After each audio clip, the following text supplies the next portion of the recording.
नमस्कार दोस्तों, स्वागत है आप सभी का हमारे YouTube चैनल में। तो दोस्तों, आप सभी को बता दें कि यह वीडियो आप सभी के लिए बहुत ही खास रहने वाली है और बाटी महत्वपूर्ण रहने वाली है। जी हाँ दोस्तों, आप सभी को बता दें कि अब रोना धोना बंद कर दो, अब क्योंकि अब आपकी 7 जन्मों की गरीबी दूर होगी। स्वयं भगवान आपको गले से लगाकर आपके आंसू पहुँचेंगे। जी हाँ दोस्तों, क्योंकि आपके कुछ ऐसे अच्छे कर्मों को देखकर, आपके अच्छे स्वभाव को देखकर स्वयं भगवान भी आपके ऊपर प्रसन्न हो गए हैं। जी हाँ दोस्तों, कोई ऐसा इंसान नहीं होगा जिनके ऊपर स्वयं भगवान प्रसन्न हो हुए हैं। कलयुग में पहली बार आप वह पहला इंसान है जिस पर भगवान प्रसन्न हुए हैं और अपनी कृपा बरसाने वाले हैं। जी हाँ दोस्तों, आप अपने जीवन में बहुत ही तकलीफ़ों का सामना किए हैं, बहुत ही ऐसे कासन का सामना की है दोस्तों। आप सभी को बता दें कि अब वह समय सब खत्म होने वाले हैं। अब आपकी हर एक इच्छा पूरी होगी। आप रात और रात करोड़पति बन जाओगे। जहाँ दोस्तों माला माल हो जाएंगे। आपके नसीब में कुछ ऐसी शुभ घटनाएं लिखी हुई हैं जो आपकी नसीब तकदीर बदल देगी। जी हाँ दोस्तों, कि कुछ ऐसी बातें भी हम आपको बताएंगे क्योंकि केवल आपके व्यक्तित्व के बारे में है, खुद के बारे में है और बेहद ही गुप्त हैं। तो इन बातों के बारे में आप किसी से चर्चा ना करें। दूसरा ये है, आप वीडियो को बिल्कुल अकेले में एकांत में ठंडे दिमाग से देखें तो आपको ज़्यादा समझ में आएगा। यदि आपने किसी काम को करते करते इस वीडियो को देखा तो आपको कुछ भी अच्छी तरह से समझ में नहीं आएगा और आप सही ज्ञान नहीं ले पाएंगे, तो फिर आपका जीवन कैसे बदलेगा। दोस्तों, ज़रा दोस्तों, तो बस आपको ठंडे दिमाग के साथ इस वीडियो को पूरा देखना है और हर बात जो इसमें हम बता रहे हैं उसे समझने का प्रयास करना है। हम आकर आपको बता नहीं जा रही है कि भगवान की पूजा पाठ करते हैं, सच्चे मन से उन्हें याद करते हैं, अपनी तकलीफ है उन्हें बताते हैं, लेकिन भगवान आपके बारे में क्या सोच, और जब भगवान आपके बारे में सोचती हैं तो आपको कैसे पता चलेगा कि भगवान आपके बारे में क्या सोच रही हैं और अब आपको इसके अनुसार अपने जीवन में क्या बदलाव लेकर आने हैं। आखिर भगवान की भाषा क्या होती है, आप कैसे भगवान से बात कर सकते हैं। बड़ा ही गहरा विषय है जो आज के इस वीडियो में हम आपको बताने जा रहे हैं। यदि आपने आज के इस वीडियो को नहीं देखा तो यकीन मानिए आप एक बेहद ही महत्वपूर्ण जानकारी से वंचित रह जाएंगे। जी हाँ दोस्तों, आपके जीवन में जो आज की स्थिति बन रही है, इस स्थिति में भगवान आपके बारे में कुछ विशेष कर बैठे हैं।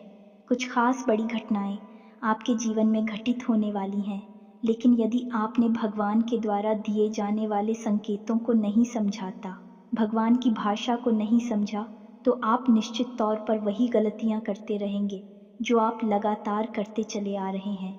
फिर निश्चित तौर पर आप ना तो अपने जीवन में कामयाबी हासिल कर पाएंगे और ना ही भगवान की कृपा आपको प्राप्त हो पाएगी। तो बस ठंडे दिमाग से आपको वीडियो पूरा देखना है और हर एक बात जो हम बता रहे हैं उसे समझने का प्रयास करना है। तो चलिए दोस्तों, बिना समय गवाएं आज के इस वीडियो को प्रारंभ करते हैं और बताते हैं कि क्या फैसला है जो भगवान ने आपके लिए लिया है और आपको इस फैसले के अनुसार अपने जीवन में कौन सी ज़रूरी बदलाव लेकर आने चाहिए। यहाँ पर यह रही कि आपके अंदर यदि घर की हिम्मत है, यानी कि समय देने का साहस है, अभी आप इस वीडियो को देखें, जल्दबाजी में बिल्कुल भी ना देखें। तो चलिए आज के इस वीडियो को प्रारंभ करते हैं, लेकिन इससे पहले आपसे एक निवेदन है कि कमेंट में पूरे भक्ति भाव के साथ, सच्ची श्रद्धा के साथ जय माँ संतोषी कृपा करूँगा 3 बार अवश्य लिखना दोस्तों। एक बार से काम नहीं बनता है। हमारे धर्म शास्त्रों में 3 का विशेष महत्व होता है दोस्तों। जैसे कि इस सृष्टि के निर्माण में त्रिदेव का महत्वपूर्ण योगदान रहता है। समय के भी 3 काल होते हैं, त्रि के भी 3 पहर होते हैं और भगवान भोलेनाथ के हाथ में त्रिशूल है, उसके भी 3 सुल होते हैं। 3 का बहुत अधिक महत्व है दोस्तों। धार्मिक महत्व इसी वजह से हम हर वीडियो में आपसे कहते हैं कि आपको एक बार नहीं 3 बार लिखना है। जय मां संतोषी कृपा करो। आप सच्चे भाव से यदि इस क्रिया को करते हैं तो यही आपकी पूजा बन जाएगी, आराधना बन जाएगी और मां संतोषी आपके हर एक कष्ट को हर लेंगे और आपके जीवन में कृपा और आशीर्वाद भेज देंगी, तो सबसे पहले आप इस कार्य को करें। उसके बाद एक और छोटा सा निवेदन है। वीडियो शुरू करने से पहले हम आप सभी से एक महत्वपूर्ण बात करना चाहते हैं कि हम आप सभी के लिए अच्छे से जानकारी के लिए दिन रात मेहनत करते हैं। बहुत छानबीन करने की बात, आप सभी के लिए हम बहुत अच्छे जानकारियाँ लेकर आते हैं जो कि आप सभी के जीवन के लिए बहुत ही ज़रूरी होता है। और दोस्तों, इन सभी के लिए हम आपसे कुछ नहीं चाहते हैं, बस हम इतना चाहते कि आप हमारे चैनल को सब्सक्राइब कर लें और हमारे चैनल से जुड़ जाएं, जिनमें आपको 1 रुपया भी नहीं लगेगा। बस इतना हमारा आप सभी से हाथ जोड़कर प्रार्थना है, निवेदन है। तो हमारा भावना को ज़रूर समझिएगा और हमारे चैनल को सब्सक्राइब कीजिएगा दोस्त। इससे हमारा बहुत अधिक मनोबल बढ़ेगा और हम दुगनी मेहनत से आपके लिए ऐसे ही सूचना और ज्ञानवर्धक वीडियो लेकर आते रहेंगे। जी हाँ दोस्तों, तो चलिए सब्सक्राइब कर दीजिए, फिर आगे बढ़ते हैं। जी हाँ दोस्तों, तो चलिए शुरू करते हैं। दोस्तों एक बात क्यों हम आपको बता दें, और ये थोड़ी सी कड़वी बात हो सकती है, शायद सुनकर आपको अच्छा ना लगे, झटका लगेगा।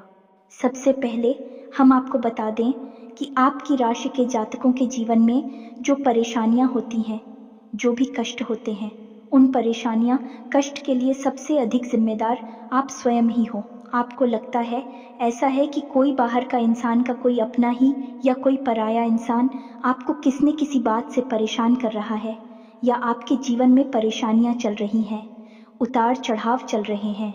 हाँ, थोड़ा बहुत दूसरों के द्वारा निर्मित की गई परेशानियां और कष्ट होते हैं, लेकिन कई ऐसी समस्याएं हैं, कई ऐसी परेशानियां हैं जिन्हें आप स्वयं ही न्योता दे देते हैं, अपने जीवन में आमंत्रण दे देते हैं, और आप अनजाने में ऐसा करते हैं। दोस्तों, आपको अपने व्यवहार पर नियंत्रण नहीं रहता है, इस वजह से आपको ऐसी परिस्थितियों का सामना करना पड़ता है। तो अब इस बात को सुनकर आपको शायद ऐसा मन में प्रश्न उठेगा कि आप अपने आप को परेशान क्यों करेंगे। आपके मन में ऐसी बात आ सकती है कि भाई, आप अपने आप को परेशानी में क्यों डाल देंगे। ऐसा कोई जानबूझकर करता है तो हम आपको बता दें कि आप ऐसा निश्चित तौर पर करते हैं, तो आपके स्वभाव में कुछ बहुत बड़ी खामियां हैं, कुछ बहुत बड़ी परेशानियां हैं। इनको लेकर आप हमेशा परेशान रहते हैं, विचलित रहती हैं। यह दोस्त कौन सी है, वह परेशानियां ध्यान से सुनिए। सबसे पहली परेशानी, आप भले और बुरे लोगों के बीच कभी भी फर्क नहीं लगा पाते हैं। आप एक भावुक इंसान हैं। ये छोटी बात नहीं है, बहुत बड़ी बात है, और इसी की वजह से आप असल में हर रिश्ते नाते में फंस जाते हैं। आपका दुरुपयोग होता है, आप इसको अपना हमदर्द मानते हैं। आप सच्चे दिल से जिससे प्रेम करने लगते हैं, आपको पता चलता है कि अरे, यह तो बहुत बड़ा धोखेबाज निकला। समय आने पर इसने आपका बिल्कुल भी साथ नहीं दिया और इसने तो आपको बहुत बड़ी मुसीबत में डाल दिया। आपका दुरुपयोग किया, आपसे रुपए मांग लिए, आपकी मदद मांग ली। बाद में जब आपको ज़रूरत पड़ी तो आपके लिए बिल्कुल भी नहीं आया।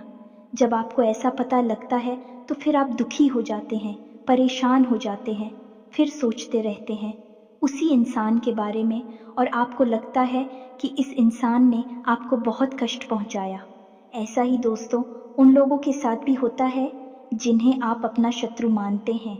इसका उल्टा भी होता है, जिन्हें आप अपना शत्रु मानते हैं लेकिन वह असल में आपके हमदर्द है, लेकिन आप उनकी बातें अच्छी नहीं लगती हैं, आपको उनसे चिढ़ होती है, उनकी कही हुई हर एक बात आपको चुभने लगती है।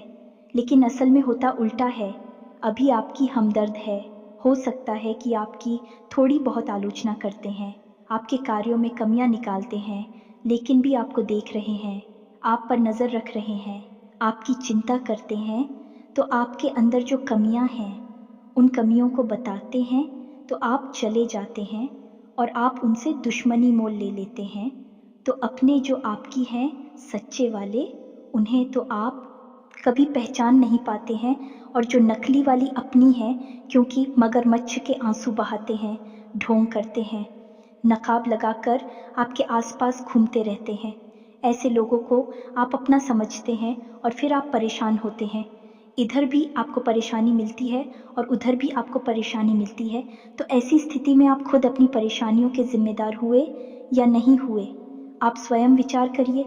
दोस्तों के बात बहुत सामान्य तौर पर हमने कही है, लेकिन बढ़िया दोस्तों, यदि आप सच्चे इंसान को पहचानना सीख जाए तो आपके जीवन से आधी से ज़्यादा परेशानियां दूर हो जाएं। आपका दिल कभी नहीं टूटेगा, आप दुखी कभी नहीं होंगे।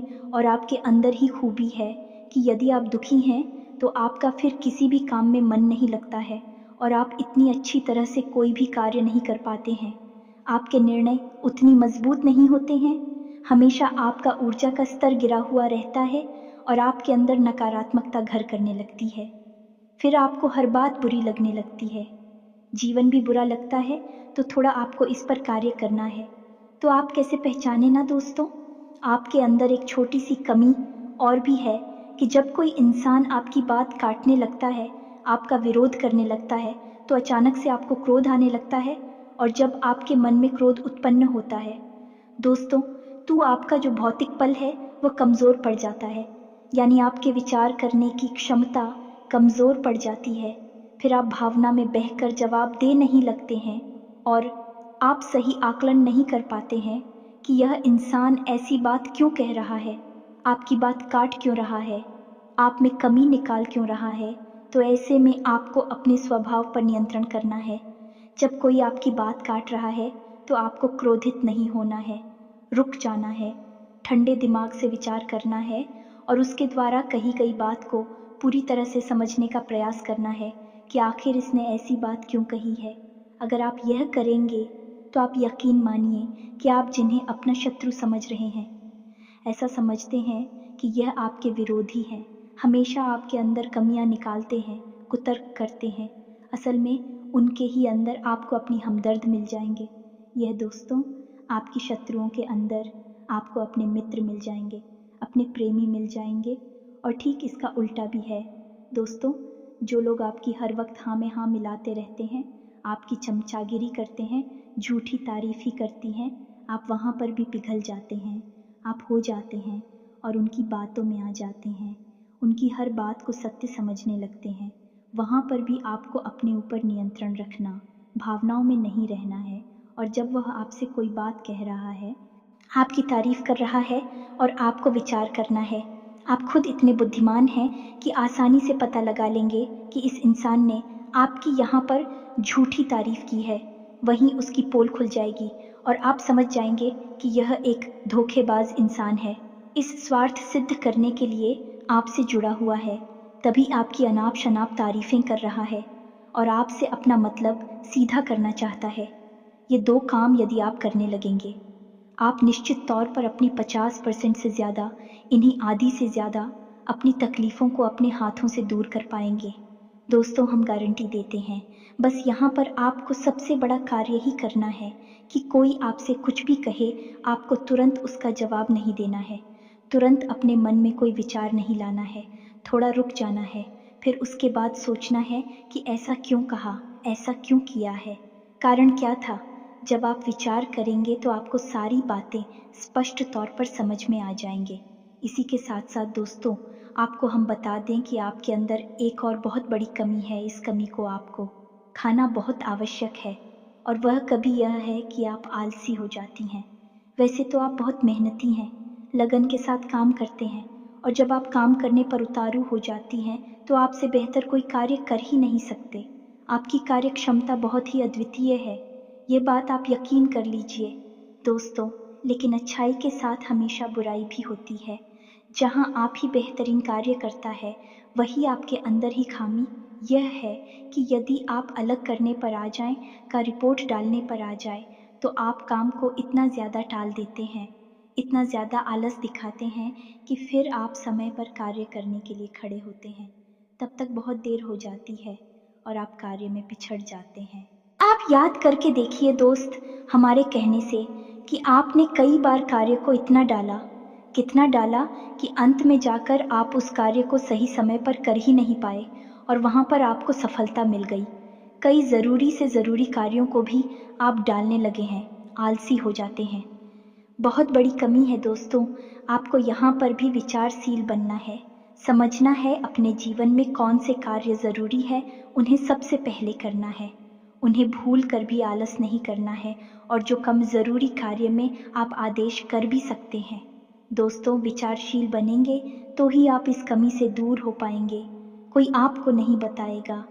ये बात हम बता रहे हैं क्योंकि कोई भी सीधे तौर पर आपसे दुश्मनी नहीं लेना चाहता है कि आपका क्रोध, आपका गुस्सा बहुत खतरनाक है। जी हाँ दोस्तों, और आपकी ये बहुत बड़ी कमी है कि आप सीधे तौर पर अपनी आलोचना सहन नहीं कर पाते हैं। इसलिए लोग आपको सत्य बताने से भी कटने लगते हैं। तो एक ये ज़रूरी काम है, इसको भी आपको करना है। अब सुनिए एक सबसे महत्वपूर्ण बात की। दोस्तों, आपके अंदर एक ऐसे अच्छी बात है, ये बड़ी बात नहीं है, लेकिन इसमें कहीं ना कहीं आपके जीवन में नकारात्मकता शामिल हो जाती है। तो ध्यान से सुनिए कि आपकी एक बड़ी आदत क्या है, कि आपके अंदर छल कपट की भावना नहीं है। आप झूठ को सहन नहीं कर पाते हैं, और अब बात सीधे तौर पर लोगों के सामने रख देते हैं, यानी सत्य का साथ देते हैं और सीधे तौर पर अपनी बात लोगों के सामने रख देते हैं। अब इससे होता यह है कि लोग आपसे बहस करने पर उतारू हो जाती हैं और आपकी सही बात का भी गलत मतलब निकालने लगते हैं, क्योंकि आप इतने सीधे तौर पर बात बोलते हैं। घुमाने फिराने की आपकी आदत नहीं है, सीधे सीधे आप बात बोल देते हैं, फिर चाहे किसी को बुरी लगे या अच्छी लगी।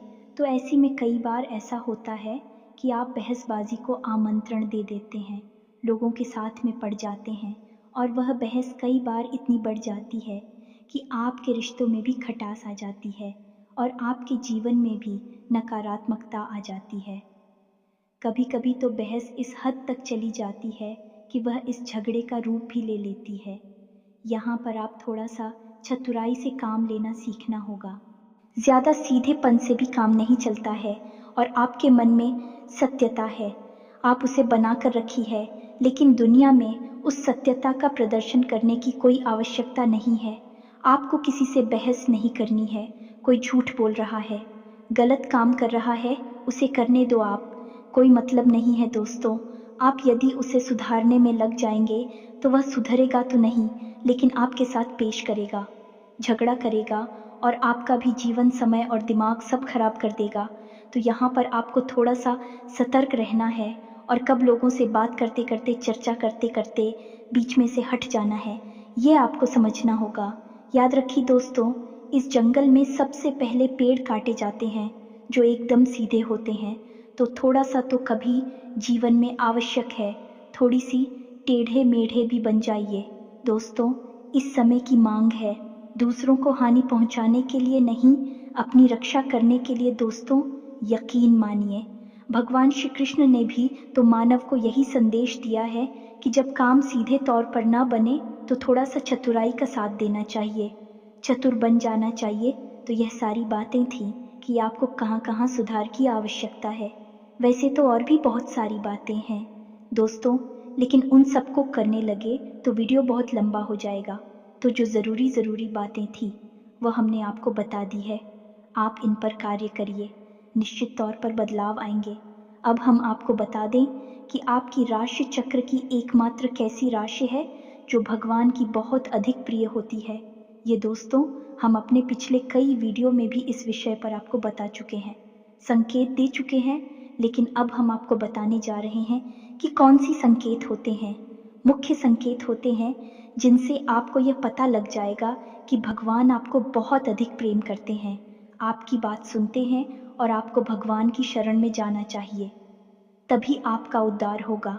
अब यहाँ पर गौर करने वाली बात यह है कि कुछ लोगों के मन में यह भी प्रश्न उठ सकता है कि किस भगवान की शरण में चले जाए। तो हम आपको बता दें कि आप किसी भी भगवान की शरण में जाएं, जो आपके आराध्य हैं, उनकी शरण में जाएं। आपका काम बन जाएगा, आपकी जिंदगी बदल जाएगी। अब भगवान सब एक ही हैं, सभी शक्ति के स्वरूप हैं, बस उनके नाम और रूप अलग अलग हैं, लेकिन वह सब अंत में एक ही है। तो आप अपने मन में बिल्कुल भी शंका ना लाएं। हम हनुमान जी की पूजा करें, भगवान भोलेनाथ की, कृष्ण जी की पूजा करें, राम जी की पूजा करें, या फिर माता की पूजा करें, बिल्कुल भी कोई संकोच ना लाएं। आपके मन में इसके लिए भी भाव उत्पन्न होते हैं। भावनाएं होती हैं। आप उनकी सच्चे मन से पूजा आराधना शुरू करें और आप देखेंगे चमत्कार आऊँगा। जी हाँ दोस्तों, अब ध्यान से सुनिए कि आपके शरीर में कौन सी जगह है जहाँ से आपको यह संकेत मिले हैं कि भगवान आपको बहुत अधिक पसंद करते हैं, आप उनके बहुत प्रिय हैं और वह आपको बुला रहे हैं, आपकी ज़िंदगी बदलना चाहते हैं। तो दोस्तों, आप इस शरीर से जुड़ी 5 ऐसी जगह हैं जहाँ से भगवान आपको तरह तरह के संकेत देते हैं। ये दोस्तों तो ध्यान से सुनिए। सबसे पहले आपकी कमर के निचले हिस्से में आपको दर्द रहना शुरू हो जाएगा। यदि आपको दर्द होता है तो आप समझ गए कि भगवान की सकारात्मक ऊर्जा आपके अंदर प्रवेश करना चाहती है या कर चुकी है। अब यहाँ पर दर्द क्यों होगा दोस्तों? तो आप समझ गए कि इंसान के शरीर का सबसे निचला चक्र मूलाधार इसी स्थान पर होता है और ये मूलाधार चक्र है, ये आपको बहुत ही ख्वाबी बनाता है दोस्तों, यानी कि सुख सुविधाएं और ऐश्वर्य को भोगने के लिए प्रेरित करता है। तो ऐसे में जब ईश्वर की सोच सकारात्मक निर्गुण ऊर्जा आपके अंदर प्रवेश करती है तो सबसे पहले आपको यहीं पर पीड़ा होनी शुरू हो जाती है। यहीं पर आपको हल्का हल्का सा दर्द रहना शुरू हो जाएगा। कभी कभी तेज होगा, कभी कम होगा और कभी गायब ही हो जाएगा। अब जब दर्द आपको होगा तो आप दवाई भी ले लेंगे, अभी आपको राहत नहीं मिलेगी, एक बेचैनी सी रहेगी। तो आप समझिए कि यदि यहाँ पर आपको दर्द होता है तो आप समझ जाइए कि भगवान आपको बुला रहे हैं, आपको बहुत प्रेम करती हैं। अब कुछ लोगों के मन में यह प्रश्न आएगा कि कोई बीमारी होगी तो दोस्तों आप चेकअप कराएंगे, डॉक्टर के पास जाएंगे, बीमारी कोई भी नहीं निकलेगी, लेकिन दर्द लगातार बना रहेगा। यह दोस्तों यह प्रमाण होगा। दूसरा स्थान है आपकी माथे पर, आपकी आंखों के बीचों बीच दोस्तों, जिसे हम आज्ञा चक्र करती हैं। अब आज्ञा चक्र जैसा कि इसका नाम है कि आज्ञा दी जाएगी, आप आज्ञा से संबंधित जो भी क्रियाएं हैं, विक्रिया ऐसी चक्र से नियंत्रित होती है। अब जब आप स्वयं को आकर दे रहे हैं कि आज मैं यह काम करूंगा, आज मैं यहाँ जाऊंगा, वहाँ जाऊंगा, इसी बीच ईश्वर की शुद्ध सकारात्मक ऊर्जा आपकी शरीर में प्रवेश कर जाती है और वह आपसे कुछ और करवाना चाहती है, पूजा पाठ कर आना चाहती है, ईश्वर का नाम लेना चाहती है, लेकिन आप उसी सो नहीं रहे हैं। तो ऐसे में क्या है, एक विचार उत्पन्न होता है, आप भौतिकवादी हैं और अध्यात्म आपको खींच रहा है, ईश्वर आपको खींच रहे हैं। तो यही खिंचाव आपको अपने माथे पर महसूस होगा, हल्की हल्की नाथों की किताब साहू का और थोड़ी हल्की हल्की खुजली भी होगी, दर्द भी रह सकता है। यदि संकेत हैं आपको तो समझ जाइए कि ईश्वर आपसे प्रेम करते हैं। अब आपको तैयार हो जाना है, फीमेल इन हो जाना है, कार्यों को करते करते भी इस तरह करें कि आप ईश्वर की भक्ति कर रहे हैं, यानी ईश्वर का नाम लेते लेते कार्य को करें। तीसरा स्थान है दोस्तों आपकी वाणी। आप देखेंगे कि अचानक से कुछ ऐसा होने लगा है कि आप द्वारा बोली गई बातें सच होने लगी हैं। हर बात तो नहीं होगी, लेकिन कई बातें ऐसी होगी जो आपने यूं ही बोल दी और वह बात सच हो जाएगी। यदि ऐसा हो रहा है तभी आप सतर्क हो जाइए। चौथा स्थान है आपके विचार। अब आपने किसी के बारे में कुछ बोला नहीं, बस मन में सोच ही लिया क्या, और वह घटना भी यदि घट जाएगा, ऐसा भी हर बार नहीं होगा, अक्सर कई बार होगा, लेकिन स्पष्ट तौर पर नहीं होगा। आपके मन में बस जरा सा विचार आएगा और वह विचार सत्य हो जाएगा। जिन दोस्तों, यह भी एक बहुत बड़ा संकेत है और आखिरी संकेत है। आप इस सपने, आपके मन में जो भी विचार चल रहे हैं, आपके मन में कोई उलझन है, तो उन विचारों का उन उलझनों से संबंधित कोई समाधान आपको सपनों के माध्यम से मिल जाएगा। दोस्तों, जैसे आप कुछ ऐसी परेशानी में उलझे हुए हैं कि आपको कुछ समझ में नहीं आ रहा है, आप ईश्वर का नाम लेकर सोएंगे कि प्रभु हमें इस परेशानी से बाहर निकालिए, और सपने के माध्यम से आप कुछ न कुछ ऐसा संकेत मिलेगा जिससे आपको समाधान मिल जाएगा, या फिर अपने के माध्यम से कई ऐसी भविष्य की घटनाएं आपको आभास करा देंगे जो होने वाली हैं, और आपको पहले ही उनका पूर्वाभास होने लगेगा। ईश्वर से जुड़े हुए संकेत भी आपसे मिल सकते हैं। आप जिनको पूजा पाठ करते हैं, जो आपके आ रहे हैं, उनसे जुड़े हुए भी कुछ संकेत आपको मिल सकती हैं। यदि ऐसा कुछ हो रहा है तो आप समझ जाइए कि यह बहुत अच्छा समय है। जवाब ईश्वर से जुड़ेंगे। बस कुछ समझ में भी आ जाते हैं तो आप समझ जाइए कि अब समय आ चुका है। सर में लीन होना है, धार्मिक होना है, पूरी तरह से नकारात्मक चीज़ों को त्याग दीजिए। इसी प्रकार का व्यसन आपके जीवन में है, जो अवसरवादी कोई आपको आदत लगी हुई है, उसे त्याग दीजिए।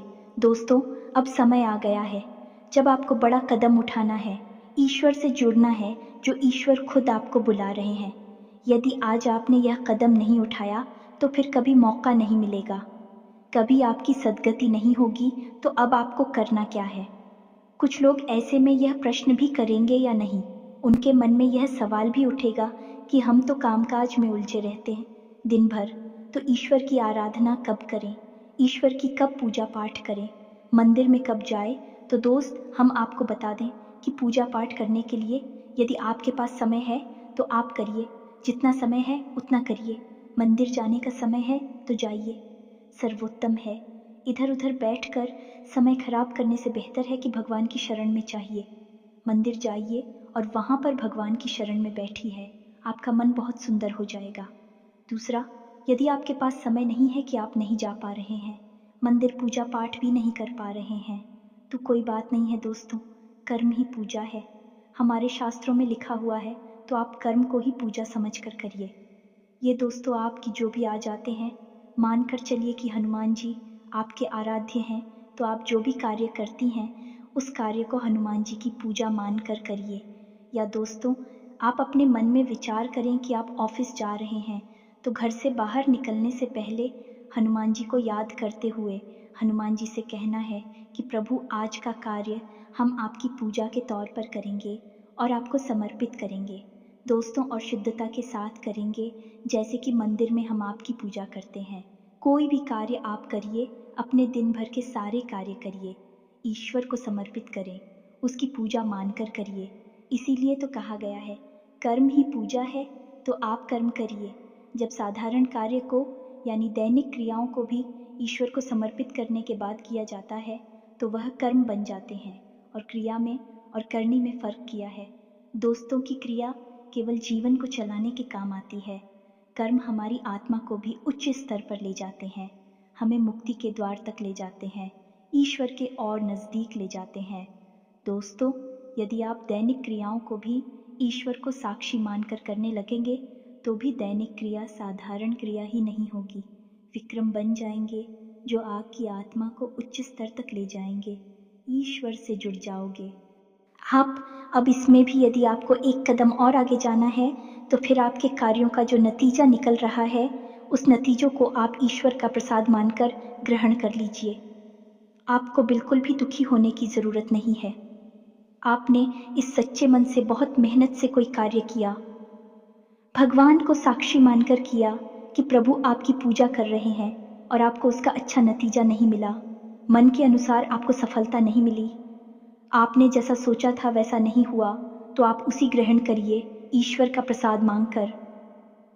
दोस्तों, आप कहिए कि हनुमान जी, हमने आपकी पूजा की है, अब आपको जो देना है वह आप दे दीजिए। आपको अच्छा देना है तो ठीक है, बुरा देना है तो ठीक है, हम प्रसाद समझकर उसे ग्रहण कर लेंगे। तो जब आप कार्य के परिणाम को प्रसाद समझकर ग्रहण कर लेंगे और कार्य को कर्म समझकर करेंगे, तो दोस्तों, हम आपसे कहते हैं कि आपका हर एक कर्म सिद्ध हो जाएगा। आप स्वयं भी एक सिद्ध पुरुष बन जाएंगे, और आप मिट्टी को भी हाथ लगा देंगे तो वह सोना बन जाएगी। जिस इंसान के साथ में भगवान चल रहे हो, उसका क्या कोई बाल भी बांका कर सकता है? क्या उसे कामयाबी हासिल करने से कोई रोक सकता है?